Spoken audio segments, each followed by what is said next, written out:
in the audio tape, but apparently I was telling you about Marlene Unger, who was from Austria, Vienna, very, very wealthy. And in 1939, they escaped from Austria, one step ahead of Hitler. They were, of course, Jewish. They came to the United States here. Marlene went to AIC, American International College, and we became friends. And I believe he invested his wealth in a beverage company in Springfield, Massachusetts.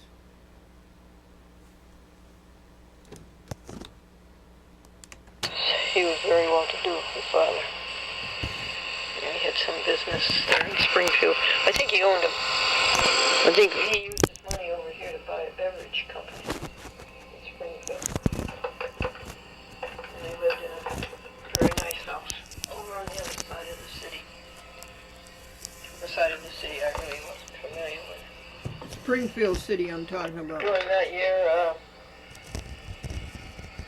the nephew of Edwin and Florence Smith was going to St. John's University down in Annapolis, Maryland. And it was a very specialized kind of advanced university where they just read books and discussed them. And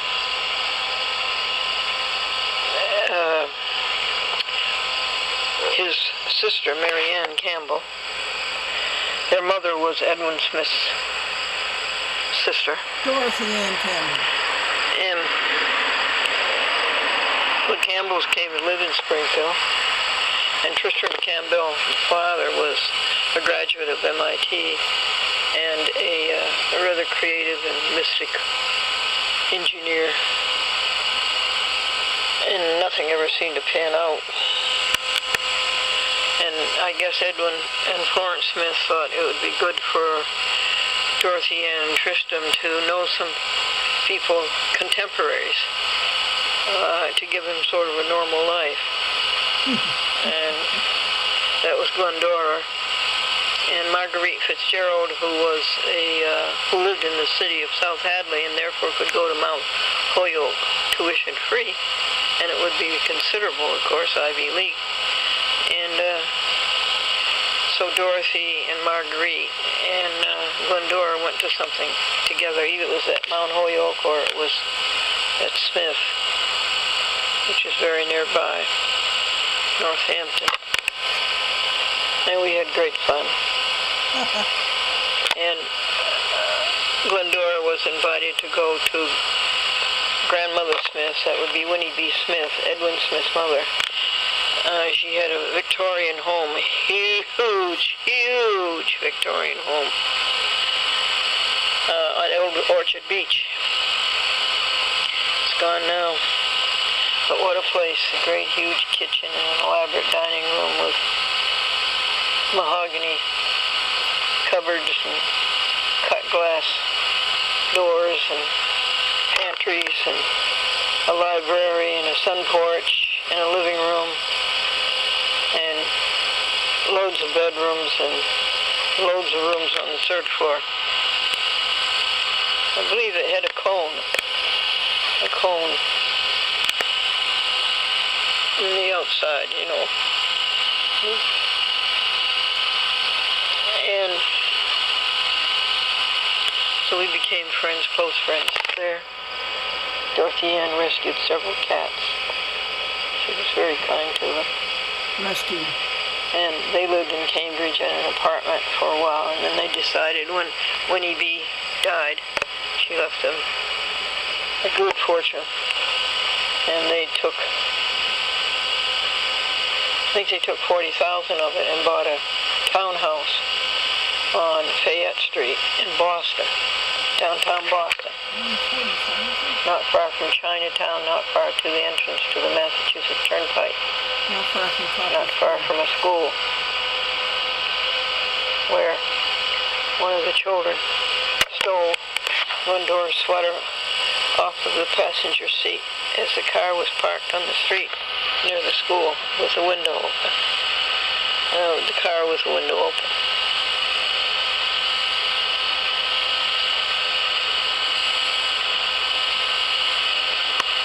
So that was the townhouse was quite interesting. When they filled in Back Bay, they gave the people a choice. They could either fill the bottom floor with sand, or they could put it up on stilts. Fayette Street chose sand, and you could, in the kitchen, which was the bottom floor, you could open the door in the floor, and you could look down and you could see the sand that they filled it with. And they filled Back Bay. And there was also the dining room was downstairs, and then upstairs was the living room that covered the whole house, and a pantry, and a booze cupboard. And on the third floor was a bedroom, and a little, well, it was just an oversized closet, room for a cot. And on the top floor was Tristram's bedroom. Where did Dorothy Ann sleep?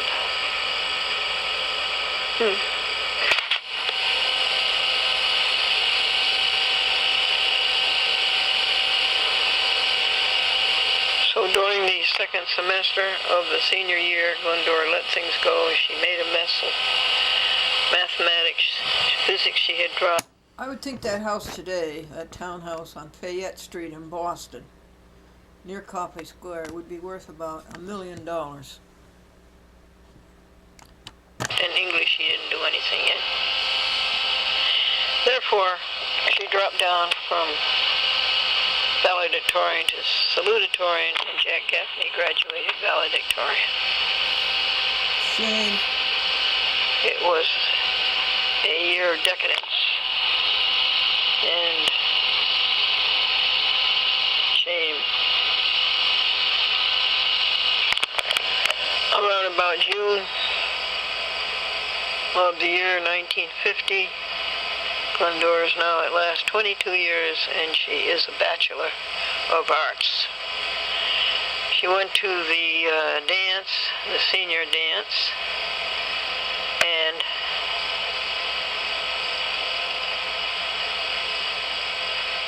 somehow whether she went with Carlos, and Marlene went with Phil Davis. Anyway, we went to a cocktail party at Jack Gaffney's before, and there were martinis, and Glendora didn't know what they were, and she drank 3 or 4 of them. She went to the dance, and she became very, very ill. Very, very ill.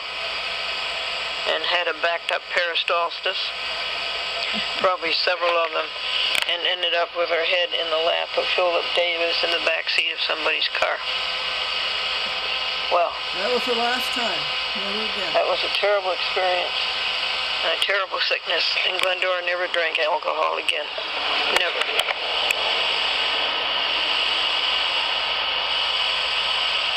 Dr. Charles Wells, by the way, was the habitual patron of a bar downtown, and we used to see him there.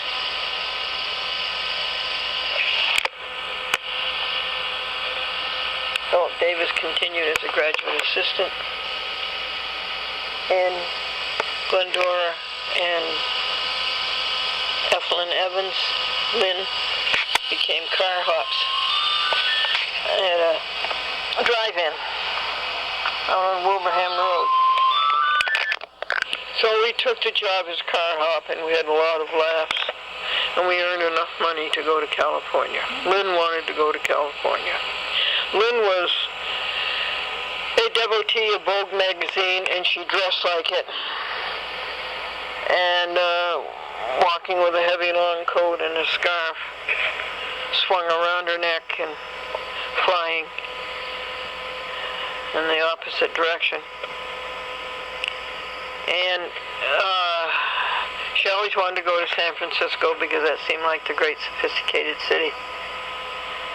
And so that summer we got onto a bus, a Greyhound bus, and we went across the country on bus, and that was very interesting. And we carried our typewriter onto the bus. By the way, my mother and father gave me a typewriter for a graduation present. Thank you. An under Wood, is that what they're called? No, it was a Smith Corona. Smith Corona. Great big heavy black typewriter. And I never did learn to type well, but Lynn did. And so we would type, always intended to do work on the bus, not waste time, but it never came off. And one time I did start to type, and the woman behind us, in the seat behind us, says, I listen to typewriters all day in the office, and I'm just trying to get away from it all, and will you put it away? So we did. That was somewhere out in Montana. And we saw the sights. Old Faithful, Yellowstone. Came into San Francisco. We found an apartment on San Francisco and went up. It was on a street where there was those trolley cars. You know, special trolley cars they have in San Francisco. And Lynn had no trouble finding work. And then we decided to enroll for a summer school, second session at the University of California at Berkeley, across the Golden Gate Bridge. So we went, and we found an apartment there on Roosevelt Avenue. A little tiny cottage that had been chopped up to 3 apartments, almost unlivable. And Gisela and Jerry had the back apartment, and he met her in Germany during the war. And she was very, very nice. And they had a great big tomcat, Bootsy. And then 2 women in the middle who worked for the telephone company. And then the 2 of us in the front. And we started keeping house. And so Lynn took courses at the University of California. And I took a couple. One in criminology. And I took tennis 101. Lynn tried out at the same time. She was better than I was, so she got admitted to tennis to 102. And I applied at the Department of Psychology of University. And that's the end of that tape. And I guess we'll be picking it up sometime in January, to be played in February, to be cablecast in February. So what year is this? This is the year of fall of 1950 in Berkeley, California. It's a state university. What's it called? University of California at Berkeley. And I am 22 years old.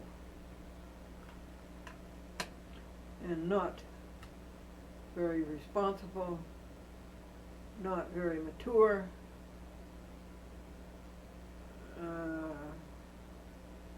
without finesse, and without an understanding and a walk with God.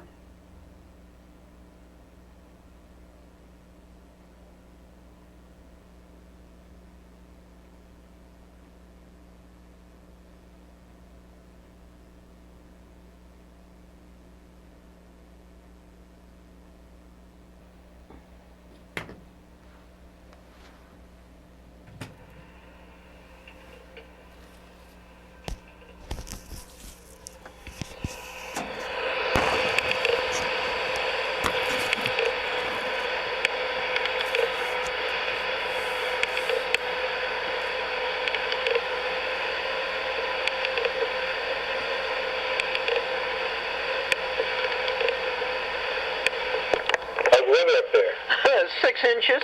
Oh, yeah, we got 8 today, yeah. Yeah, you got 8? Yeah.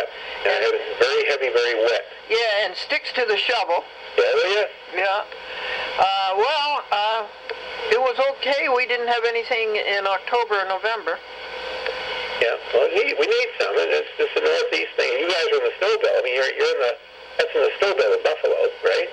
Well, I'm not in Buffalo, honey. I'm closer to Albany. Albany, okay. Yes, Buffalo certainly is the snow belt. Yeah, that sure is. There's a lot of snow up there. But I'm 33 miles southeast of Albany, 5 miles from the Hudson River, west of the Hudson River, east of the Hudson River, and 8 miles west of the Berkshires. Okay. Uh-huh. So did you see, you weren't close enough to see Cylinder go down land his plane in the Hudson, were you? No. No.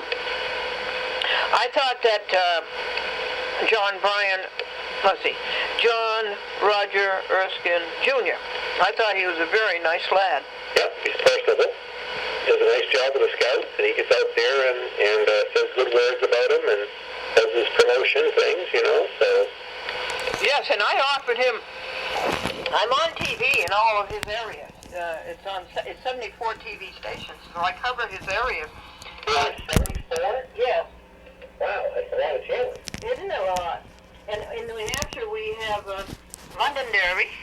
Yeah. Yes, and there's one other. What channel do you have in Londonderry? The Public Access Channel. Okay. And then there's another one in New Hampshire, very close to that, Litchfield. I don't get either one of those. And then it's in Manchester. I should be able to get that one then. I would think so. But then you're in Nashva, aren't you? 18 miles from south of Manchester, but the cable, you know, is Channel 9's out of Manchester, and Channel 11's out of Durham.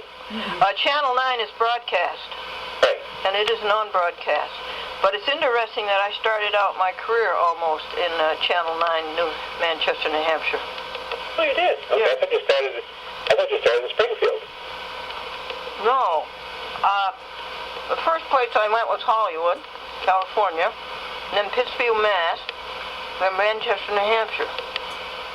So how did you do it? You just packed up one day from Colonial Avenue and said, hey, I'm going to Hollywood? Yes. And with no... Actually, from another address, 316 Union Street. Union Street, okay. That's in Bangor. No, that was in Springfield. That was in Springfield, too? Yes, uh-huh. I remember the one your mother had on, that was Columbia Avenue. Colonial. But you also were a little boy, and you went to 316 Union Street in Springfield. Okay. Where Grandpa Folksam? Yes. Uh-huh. Yeah. Remember, I think you were dating Frank when you lived on the second address you just mentioned in... That's right. You're right, Brian. See that? Yes, you're right. I'm old. I remember some of this stuff. I remember being there, and Grammy he had just gotten this piece of plastic that had blue in the top and green in the bottom and something in the middle, so that you could make it a color TV of the old black and white. Oh, that's right. And on top of the TV set there in that middle room, Yeah, uh-huh. where Steve and Scott came down, and Yes, that's right. boy, that's a long time ago. I know it. It's so nice of you to call. No, I see it periodically. Just got to get time to do it. Yes, and I always intend to call you too, Brian, and I'll do better in the future, I hope. That's all right. So what do you say? You're on 72 channels now. Yes. And what's happening? What's the show? Is it still Glendora? Yes, it's a chat with Glendora. It's not USS Glendora. No, that was the broadcast in for the General Electric in Schenectady. That was a long time ago too. Yes. Yes, and you know something, Brian? So often, when I'm walking down the street or when I'm in a store, a person will come up and say, "Weren't you the Glendora who was on WRGB? I used to watch you as a little kid," and that person is about 50 years old now. Yeah. Yep, we are getting older. I'm trying to rearrange some furniture today. I had to put a new carpet pad down, so I said, well, this is a good time to clean up my desk.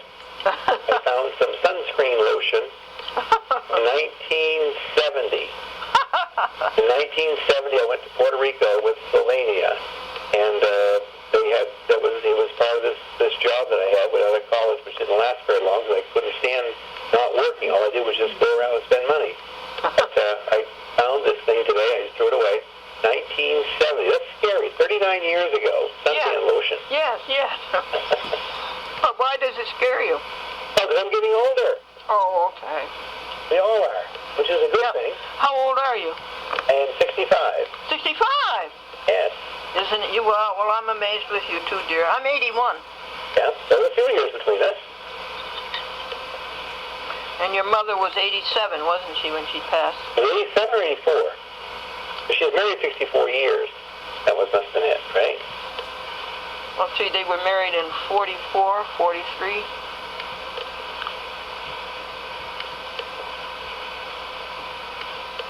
They were married long about then, weren't they? Yeah, I just know. I think when she died, they had been married 64 years. Isn't that lovely? Yeah, pretty good. Yes, it is. Yep. Franklin and I knew some Folsoms who had been married 75 years. That are closely related or not? No, they were from Minneapolis. He was head of the New York Times White Plains Bureau. Oh, okay. He was a reporter. Well, I was a deacon in our church for a while, and one of the women that we had deacons and actually male and female deacons, whatever you want to call it, the diaconate board. But one of the girls that was there, her husband was a Folsom. Oh. And every year they had a Folsom reunion. And I said, I was just talking about you guys. She said, you want to come sometime? I said, yeah, like a lot of things I want to do, but I just said, okay. That's as far as it ever went. Yes, and I wish you could have come to the big Folsom reunion that was in Exeter and Dover this year. That was in New Hampshire, it's my backyard. Yes, it was in Exeter and Dover. Now, how many people there did you know? 2? Oh, no? Yeah. Well, how many people there were you familiar with? Oh, I would say 20. Wow. Stephen and Terry. But, they had 200 Folsoms. A lot of people. Yes, and it was their 200th anniversary. Their 100th anniversary. They started in 1909. And it was grand. It was it was great. So what do they do for it? I mean, how long? Is it 2 days? It started on the 29th of July. Which was what, that was a Wednesday. And it was over on the 2nd of August, Sunday. A long time. Yes, it was. So what do you do up there? Visit graveyards. You get depressing after a while? No. I told one of our tour guides, I told him there's a graveyard you just missed back there. But it's lovely. I loved it. Well, that's good. I was amazed we went up into... Is there a Nathaniel or something? Nathaniel Hawthorne, maybe? Or a Nathaniel... No, that begins with N. And we went up there, and it's a little tiny town. There's quite a few Folsoms buried up there. Anyway, we went in this great, big, beautiful, brand-new bus. And I thought, and it's so big and tall, you don't see who the driver is. And I thought the driver was very skillful, and it turned out to be a 65-year-old lady. And I would notice, I thought it was very interesting that none of the driveways was hard-topped. They were all dirt driveways with grass in the middle. And I thought that was wonderful. Yeah, so it's kind of a rural area. So how did you get from your house to there, to the reunion? Okay. Folsom from New Jersey married a doctor named McClellan, and he practiced in New Jersey for a long time, and then when he retired they went up to Lake George. Okay. And that's where they live now. It's the Dr. and Mrs. McClellan, but she's a Folsom, a New Jersey Folsom. And they came on their way down, they came by me and picked me up. Oh, that's nice. And we did. We had a wonderful ride down the Mass Turnpike and up into your country, and up into Dover and Exeter.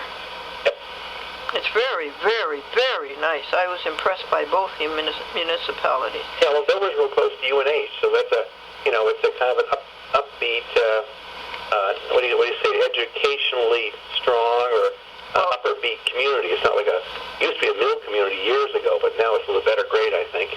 Yes, and of course Phillips Exeter is famous all over. Oh yes, yeah. Big everybody went there. I didn't. And Todd Lincoln went there. Did you go there? No, Not everybody went there. no contest. Okay. So you drive the 2 cars you got there, and I saw in the yard pictures of them? Yeah, they're beautiful. You drive them? Yeah. Oh, But nice. I don't drive them anywhere. I just keep them running. That one is a 1980 Lincoln Continental Mark 6. 80. God. Yeah, it's 3 cars. That year and the next year and the year after, Ford made the luxury car, and they put 3 cars all in one. Then Ford separated them. But there was the Lincoln Town Car, the Continental, and the Mark 6, and that's what I've got out in the driveway with 300,000 miles on it. A little behind the mileage, but you still start them up every once in a while and run them a little bit. Oh, more than that, every other day. Oh, okay. What keeps you busy? Well, a chat with Glendora. Yeah. 74 TV stations. And it's also on YouTube. There's about 600 programs on YouTube and about 600 over on a chat with Glendora.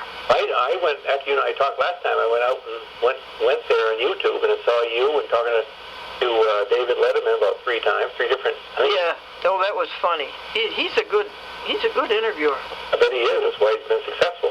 Yes. He had some remarks last night about Tiger Woods, but he said that he wish he'd stop calling me for advice. Kind of cute, I thought, but got his own little issues right now to deal with. Well, this is so nice that you called me, Brian, and I should have called you, and I will. That's right, you did before. I'm just getting back to you. I'm sorry about the late time. Oh, I did call you before and leave a message? You did. Oh, good. How is your brother John? As far as I know, he's okay.